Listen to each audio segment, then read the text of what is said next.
ఏపీలో ఆ నియోజకవర్గంలో అన్నదమ్ముల మధ్య టఫ్ ఫైట్ తప్పేలా లేదు. ఆస్తి విభేదాలు ముదిరి రాజకీయ విభేదాలకు తెరతీశాయి. చివరకు చెరో పార్టీ నుంచి ఆ అన్నదమ్ములిద్దరూ ఎన్నికల బరిలో తలపడేందుకు సిద్ధమవుతున్నారు. వారే కేసినేని బ్రదర్స్.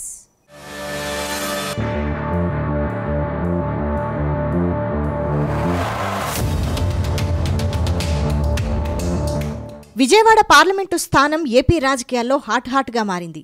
అందుకు కారణం అక్కడి నుంచి కేసినేని బ్రదర్స్ తలపడుతుండడమే. కేసినేని నాని, కేసినేని చిన్ని వీరిరువురు బెజవాడలో ఫేమస్. ఇద్దరూ మొన్నటి వరకు తెలుగుదేశం పార్టీలో ఉన్నారు.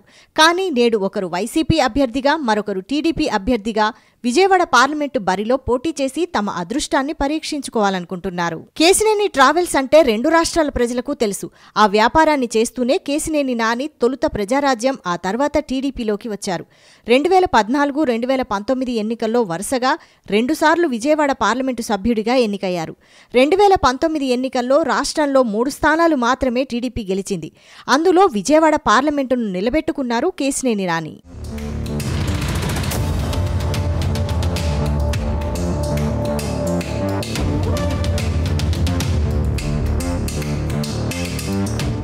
కేసినేని చిన్ని రియల్ ఎస్టేట్ వ్యాపారం చేస్తూ హైదరాబాద్లో బాగానే సంపాదించారంటారు.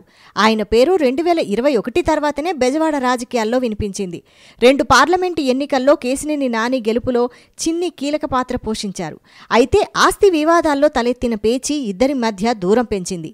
దీంతో సొంతంగా రాజకీయాలు చేయడం మొదలుపెట్టారు చిన్ని. అప్పటి నుంచి విజయవాడ పార్లమెంటు నియోజకవర్గంలో కేసినేని నానికి వ్యతిరేకంగా ఉండేవారిని కూడగట్టి నారా లోకేష్కు దగ్గరై పార్టీలో పాతుకుపోయారు. చివరకు పార్టీ ఆయన వైపే మొగ్గు చూపింది. దీంతో కేసినేని నాని టీడీపీకి రాజీనామా చేసి వైసీపీలో చేరి విజయవాడ టికెట్ను దక్కించుకున్నారు.